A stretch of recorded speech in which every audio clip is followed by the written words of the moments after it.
A storm has just exploded online that nobody inside this story seems able to fully control anymore. What started as quiet whispers on social media has now turned into a full-blown firestorm after claims surfaced, suggesting Charlie Kirk's parents are allegedly stepping forward and directly questioning Erika Kirk over what some online sources are calling a secret affair situation. Nothing has been officially confirmed, nothing has been legally verified, but the intensity of the discussion has reached a point where even casual viewers are now glued to every new update, trying to figure out what is real and what might be noise.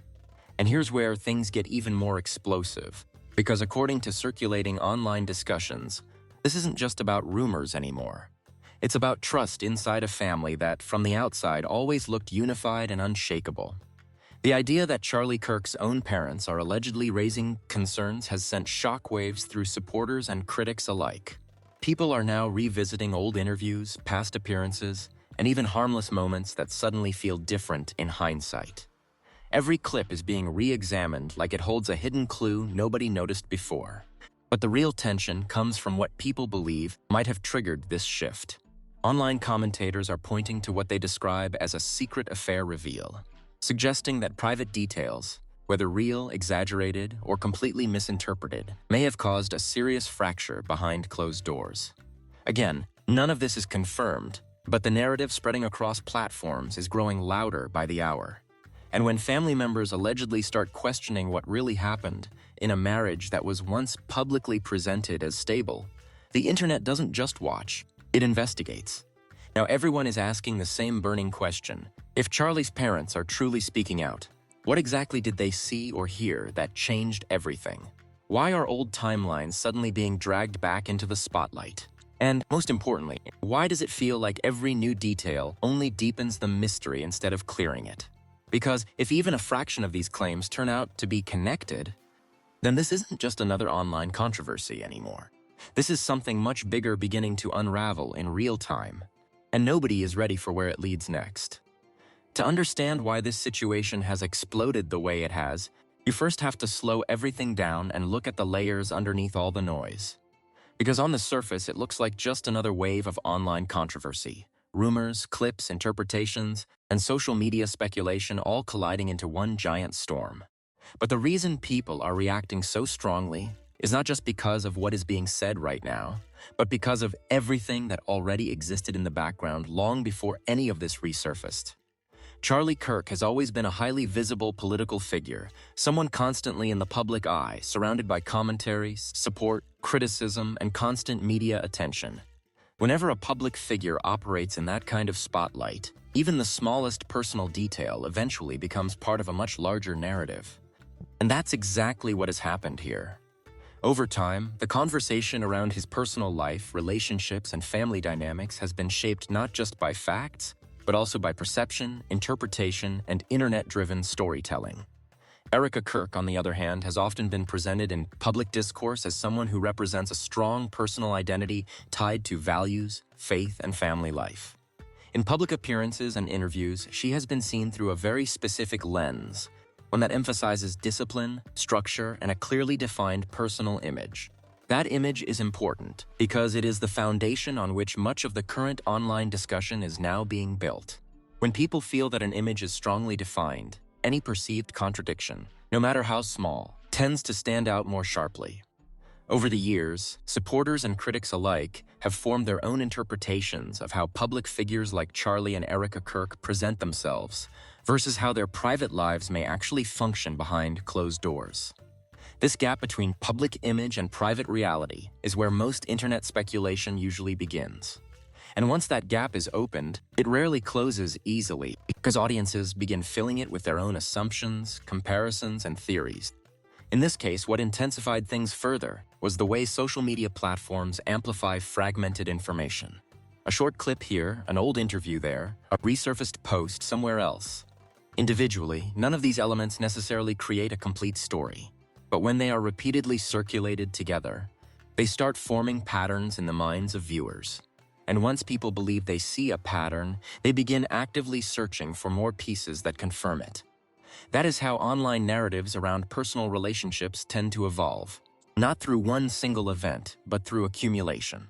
Each new claim adds another layer, whether it is a timeline question, a resurfaced connection, or a reinterpretation of past statements.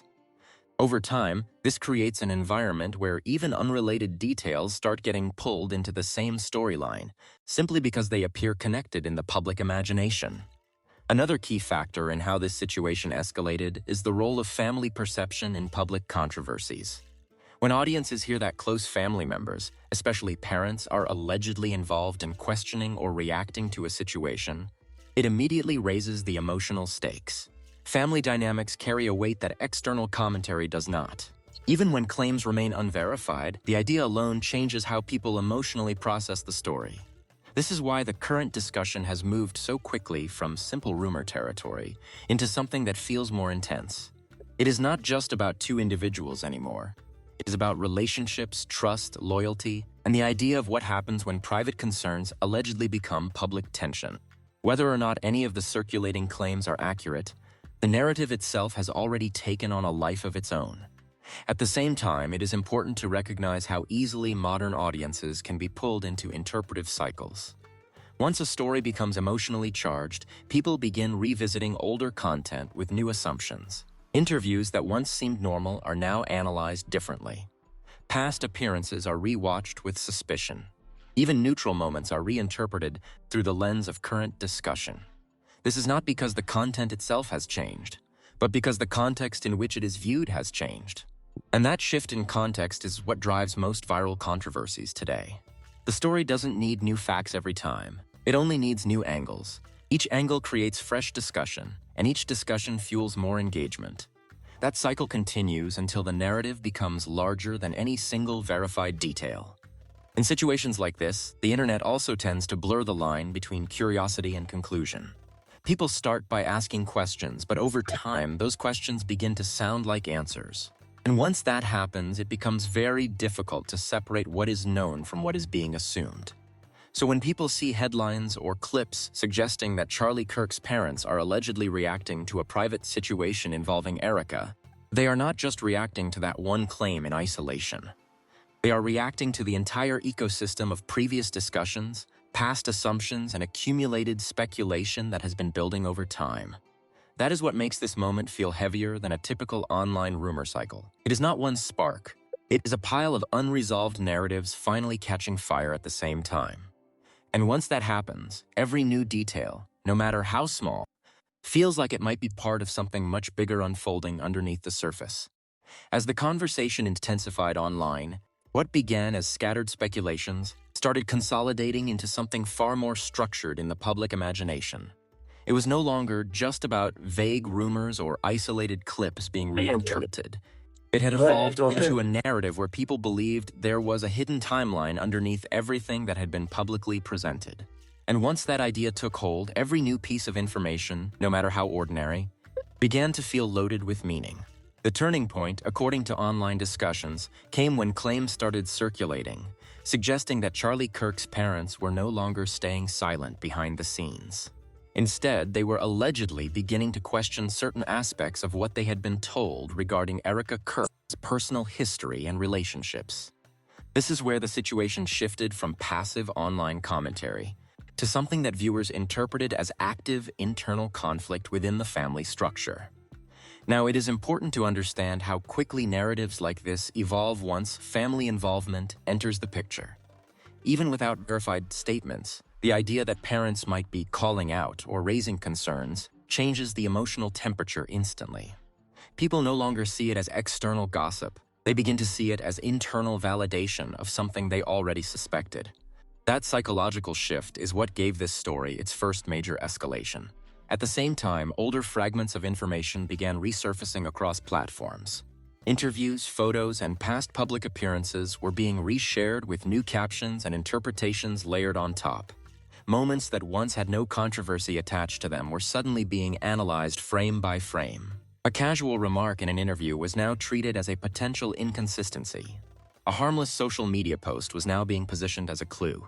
This is how fragmented digital memory works. Nothing is ever truly gone. It simply waits for a new context to be reactivated. In the middle of this growing storm, the alleged secret affair reveal became the central focal point of discussion. not because there was confirmed evidence presented publicly, but because it acted as a narrative anchor. Once people believe there is hidden infidelity or emotional betrayal in a story, they naturally begin reinterpreting every past interaction through that lens. Neutral events become suspicious. Coincidences start looking intentional, and timelines, once assumed to be simple, suddenly appear layered and inconsistent. According to online commentators pushing this narrative, the issue wasn't just one single alleged incident. It was the idea of continuity. They claimed there were patterns in how relationships overlapped, how social circles intersected, and how certain individuals appeared repeatedly in the same environments over time. None of these claims were independently verified, but the repetition of the theory itself gave it momentum. On social media, repetition often substitutes for credibility. As this theory spread, the focus shifted toward Erika Kirk's public image versus the alleged private reality being constructed by critics.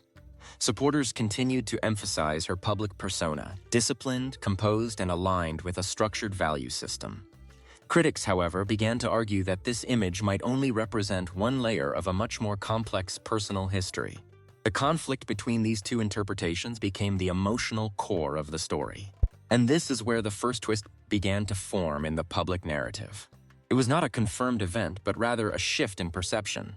The idea that people closest to Charlie Kirk, specifically his parents, were allegedly no longer viewing the situation as neutral or dismissible. Online discussions suggested that they were beginning to ask deeper questions, particularly about inconsistencies in timelines, past relationships, and the overall coherence of the public story that had been presented over time. Once that idea entered circulation, everything changed. Because until that point, the conversation had largely existed between supporters, critics, and online observers. But the moment family members are introduced, especially parents, the emotional authority of the narrative increases dramatically. People tend to assume that if a family is questioning something internally, there must be a reason, even if that reason has not been publicly disclosed. From there, the narrative began expanding rapidly. Older relationships allegedly connected to Erika were brought back into discussion, not as isolated histories, but as part of a supposed broader pattern. Past acquaintances, former connections, and previously discussed timelines were all being woven into a single interconnected storyline. This is a classic feature of viral controversy cycles. Separate events are no longer treated as separate. They are merged into one continuous thread. At the same time, the concept of trust breakdown became a dominant theme in online discussions. Viewers were no longer simply debating whether specific claims were true or false. Instead, they were discussing whether trust within the relationship, real or perceived, had already been compromised at an earlier stage. This shift is significant because it moves the conversation away from facts and toward emotional interpretation. Once trust becomes the central theme, almost any detail can be reinterpreted to support it. A delayed response becomes suspicion. A vague explanation becomes avoidance. A missing timeline becomes intentional omission. This is how narratives escalate even without new evidence. Interpretation itself becomes the fuel. Meanwhile, supporters of Erika Kirk pushed back against these interpretations, emphasizing that online speculation often distorts reality and amplifies coincidence into conspiracy. But in high-engagement environments, counter-arguments rarely slow momentum. Instead, they often intensify it, because conflict itself becomes part of the entertainment value of the narrative. As both sides became more vocal, the story reached a critical point where neutrality was no longer an option for most viewers. People were either beginning to believe that something significant was being hidden, or they were convinced that the situation was being heavily misrepresented online. This polarization is what transforms a rumor cycle into a viral controversy. And right at the center of this escalation stood the alleged idea that Charlie Kirk's parents were not just passive observers anymore, but active participants in questioning what had happened behind the scenes.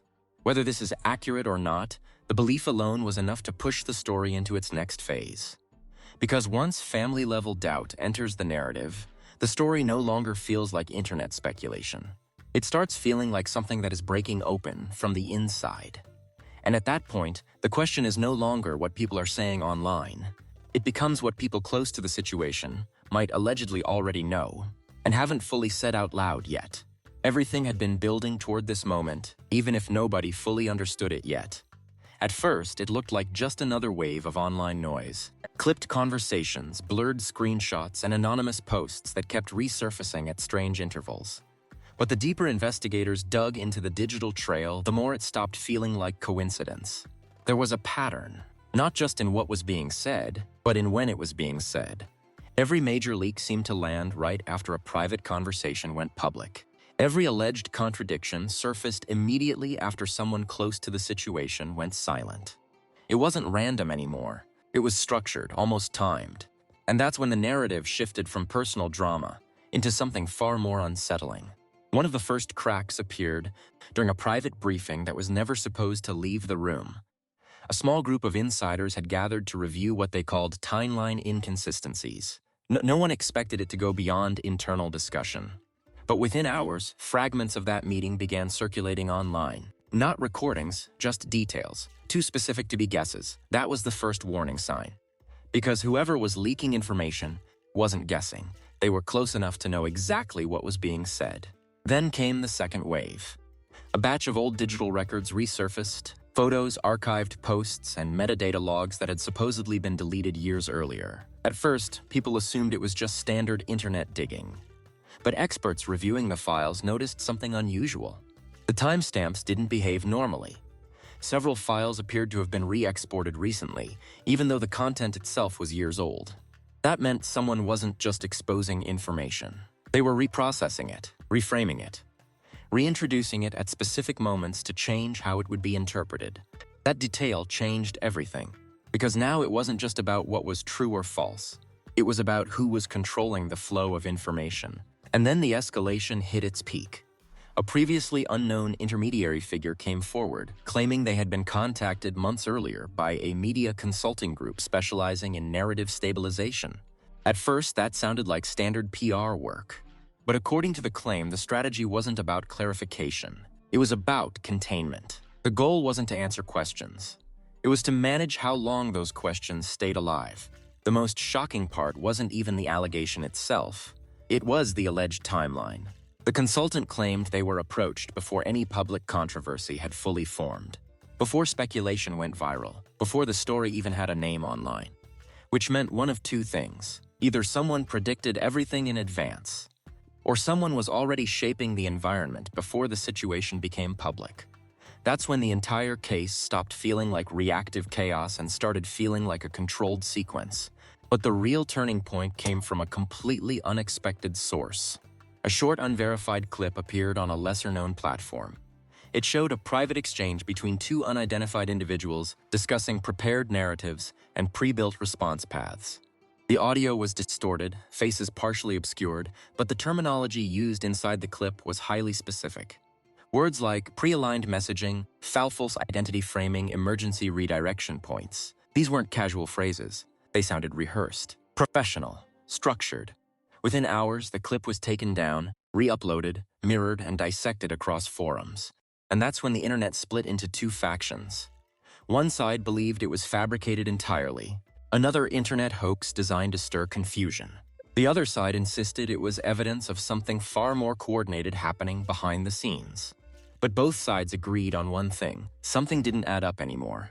Meanwhile, the people at the center of the storm had gone noticeably quiet. No new statements, no clarifications, no direct engagement with the latest wave of claims. And in the absence of response, speculation didn't slow down. It accelerated. Every silence became a signal. Every pause became a question. And every unanswered detail became evidence in the minds of online observers. Then came the moment that shifted the tone completely. A document began circulating, first in fragments, then in full screenshots. It appeared to be an internal outline labeled as a communication contingency map. The contents were vague, but the structure was what caught attention. It listed different public scenarios and corresponding response strategies. Scenario A, denial and delay. Scenario B, controlled acknowledgement. Scenario C, narrative displacement. Scenario D, silence window. It wasn't the existence of a plan that shocked people. It was the idea that multiple versions of reality might have already been anticipated in advance. That implication alone was enough to send the entire conversation into overdrive. Because now the story wasn't just about what happened. It was about what version of events would be allowed to survive, and just as things reached peak confusion, another unexpected shift occurred. A senior figure previously considered peripheral to the situation suddenly re-entered the conversation through a cryptic public remark. No direct accusations, no confirmations. Just a carefully worded statement suggesting that not all timelines align with what has been presented. That single sentence reignited everything. Old footage was re-examined. Past interviews were replayed, background figures in old clips were identified and re-identified.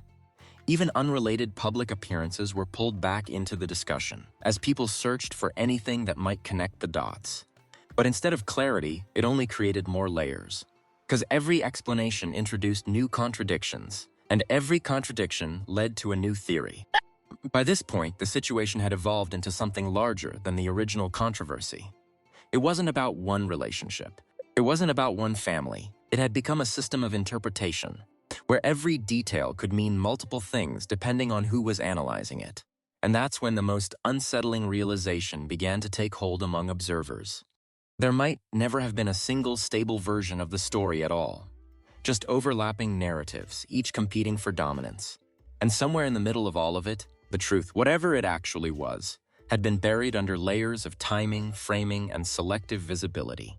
But the final escalation was still coming, because just when the noise started to feel like it might settle, a new piece of information surfaced that didn't just challenge the story.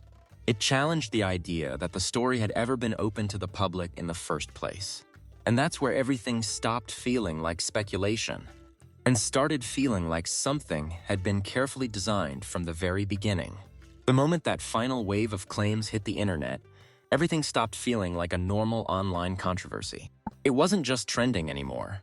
It was saturating every corner of discussion spaces, clips, commentary threads, reaction breakdowns, live stream debates that kept running for hours without reaching any conclusion.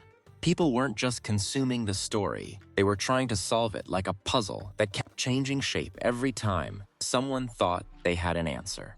And what made it even more intense was that nobody agreed on what they were actually looking at. Some saw it as a coordinated smear campaign, others saw it as long overdue exposure. And a third group, arguably the fastest growing, didn't fully trust either side anymore. That uncertainty is what fueled the next phase. In mainstream commentary circles, the first response was controlled distance. Analysts, political commentators, and media figures started addressing the situation without directly engaging its most explosive claims. They referred to it carefully as online speculation cycles and information distortion events. But that language only made audiences more suspicious. Because to viewers, the careful wording sounded less like clarity and more like avoidance. And avoidance in moments like this gets interpreted as confirmation. On social platforms, the reaction was far less restrained. Short-form creators began breaking down individual fragments of the story, one clip at a time, one timeline at a time, each trying to outperform the other in detail and intensity. But instead of clarity emerging, each breakdown added another layer of contradiction. One creator focused entirely on timing inconsistencies, another focused on digital metadata, another zoomed in on background details and archived footage, and yet another tried to map out relationships between public figures, claiming to identify overlaps that had always been hiding in plain sight. None of them agreed with each other. But all of them agreed on one thing. Something didn't feel clean. That phrase kept repeating everywhere. It doesn't feel clean. In political spaces, the reaction was even more cautious. Figures connected to the broader ecosystem of the organizations mentioned in the discourse began issuing indirect responses, statements about misinformation, media manipulation, and the dangers of viral falsehoods. But none of them directly addressed the specifics circulating online. And that silence created its own interpretation. To supporters of the central figures involved in the narrative, the situation looked like a targeted campaign designed to destabilize reputations. They pointed to recycled content, edited clips, and anonymous sourcing as evidence that the entire wave was manufactured. To critics, however, the lack of direct rebuttal was telling. They argued that if the claims were truly false, they would be easier to dismiss outright. Instead, the responses felt carefully calibrated, designed to calm without engaging. That gap between what was said and what wasn't said became the real battleground. Meanwhile, independent journalists entered the conversation with their own angle. Some tried to verify timestamps. Others reached out to alleged witnesses mentioned in circulating threads. A few attempted to trace the origin of the earliest claims.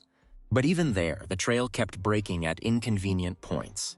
Accounts disappeared, posts were deleted, screenshots lacked original sources, videos were reposted with slight alterations.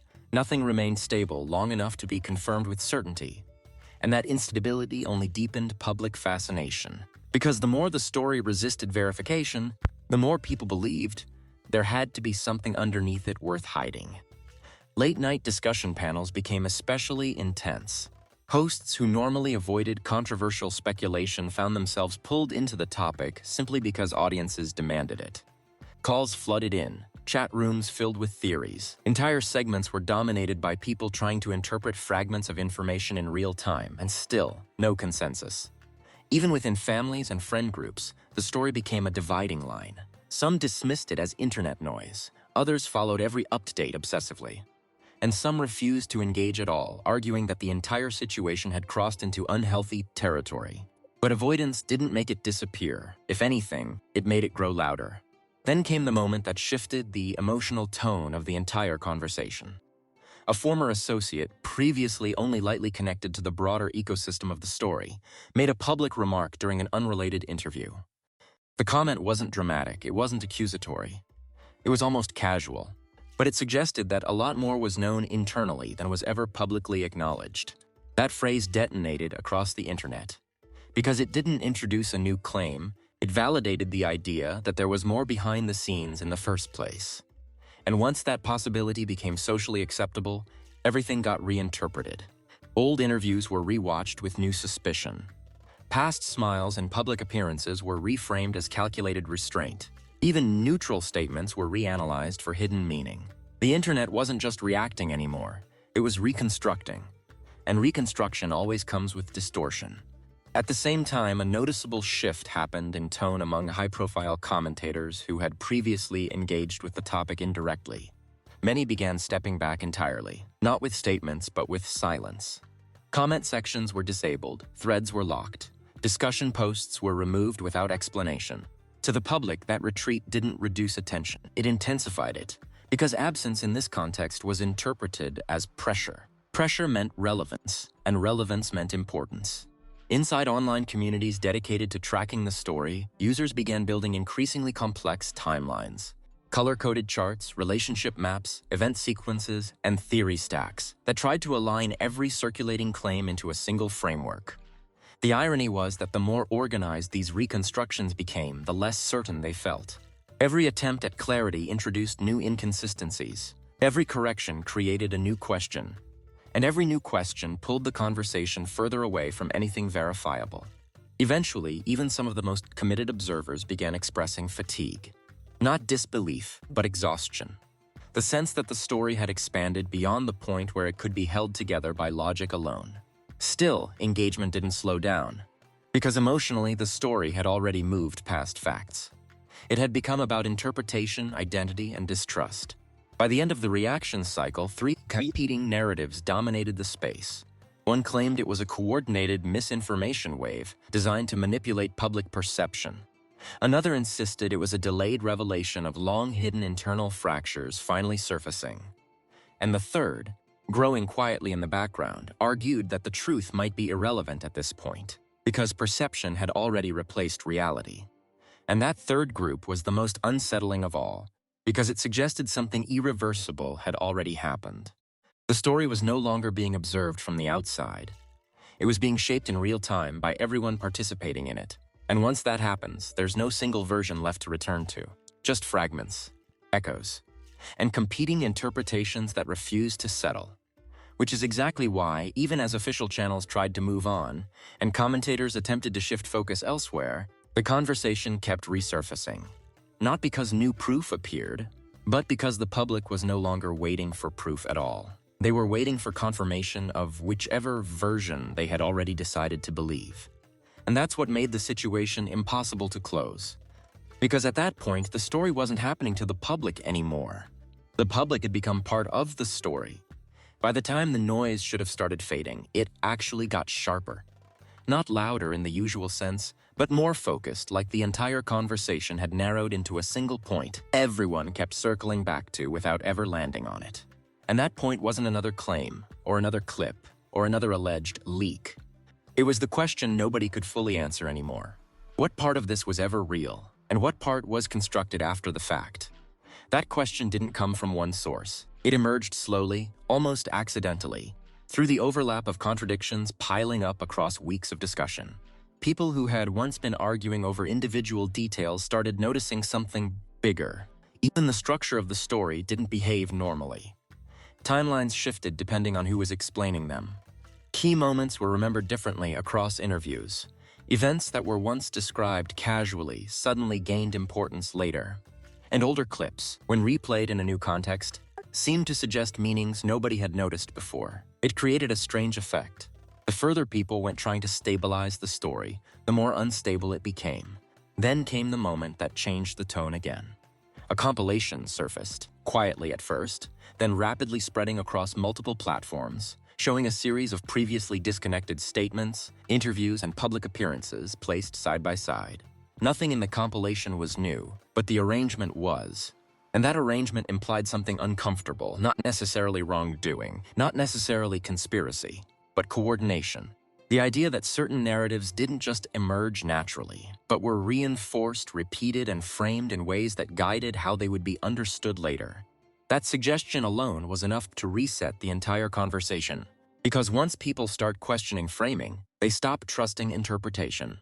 And once interpretation collapses, everything becomes raw footage again, unfiltered, unencored, open to endless reinterpretation. That's when a new layer of confusion entered the picture. An anonymous message began circulating in smaller discussion groups. It didn't accuse anyone directly. It didn't confirm any existing theory. Instead, it hinted at something else entirely, that multiple versions of the same internal record existed.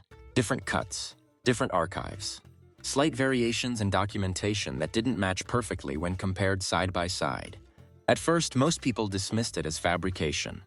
But a few independent analysts who attempted to compare publicly available material noticed small inconsistencies that were difficult to explain away cleanly. Not dramatic differences, just enough to raise questions. A timestamp here that didn't align perfectly with a referenced event. A caption that changed wording between uploads. A clip that appeared in one archive but not another. None of it proved anything on its own. But together, it created a pattern that felt intentional even if nobody could agree on why. And that uncertainty is where the final shift happened. Because the story stopped behaving like a sequence of events and started behaving like something that had been edited. Not necessarily in a malicious sense, but in the sense that what the public had been seeing might have always been a curated version of something larger, more fragmented, and less coherent than originally believed. Then, just as discussion peaked again, one final detail resurfaced from earlier in the timeline. Something that had been overlooked because it didn't seem important at the time.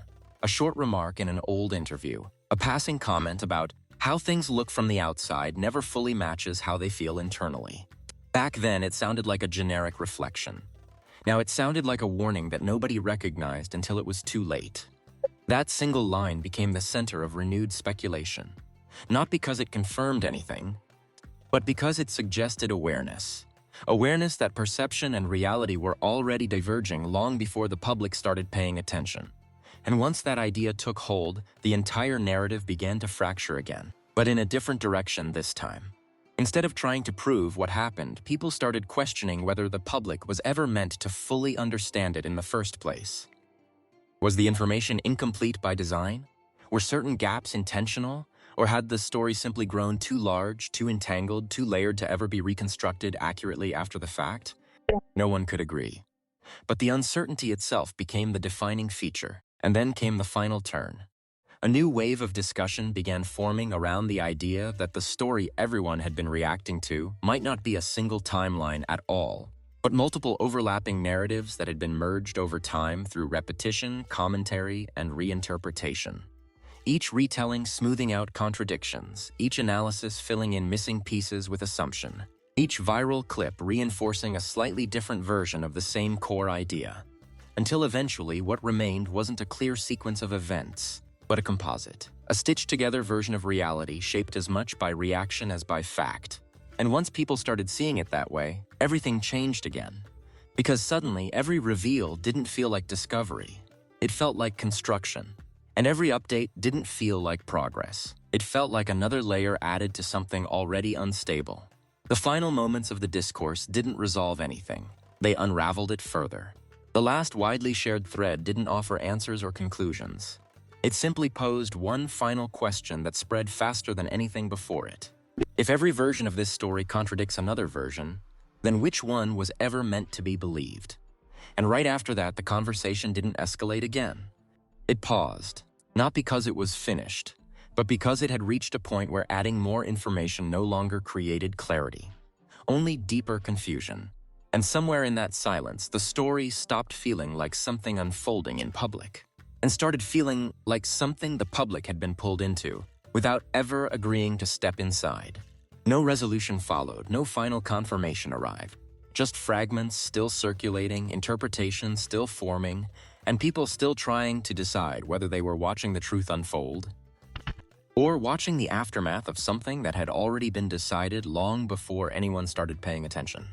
Before you leave this story behind, there's something important to understand about why it grabbed so much attention in the first place. It was never just about one set of claims or one sequence of alleged events or even one group of public figures. What made it spread so quickly was the way it played into a much bigger pattern people are already used to online. Fragmented information, fast interpretations, and stories that evolve faster than they can be verified. Once a narrative reaches that stage, it stops behaving like a normal discussion and starts behaving like a feedback loop. Clips get shared, context gets trimmed, reactions get amplified, and every new layer feels like proof of something larger even when the foundation is still unclear. That's why situations like this don't really end with a single explanation. They fade, shift, get replaced, and then resurface again in slightly different forms. And each time they come back, the details change depending on who is telling them and what angle they are pushing. So instead of treating stories like this as finished conclusions, it's worth paying attention to how they form in the first place. Where did the information come from? What is confirmed, what is speculation, and what is being repeated without verification? Those questions matter more than any single headline ever will. Because once something becomes viral enough, truth and interpretation start blending together, and separating them again becomes the hardest part. And that's the real takeaway here.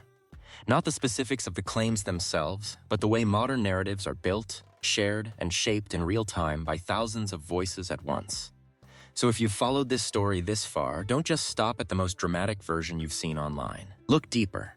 Compare sources, question framing, and be aware of how quickly unverified details can turn into widely accepted versions of reality. Now I want to hear your perspective. What do you think drives stories like this to spread so fast? Curiosity, confusion, or something else entirely? Drop your thoughts in the comments, and let's talk about how these narratives really take shape. And if you want more breakdowns like this, where we look at how online stories evolve, twist, and spiral, make sure to stay tuned, because the next one goes even deeper into how perception itself gets shaped on the internet.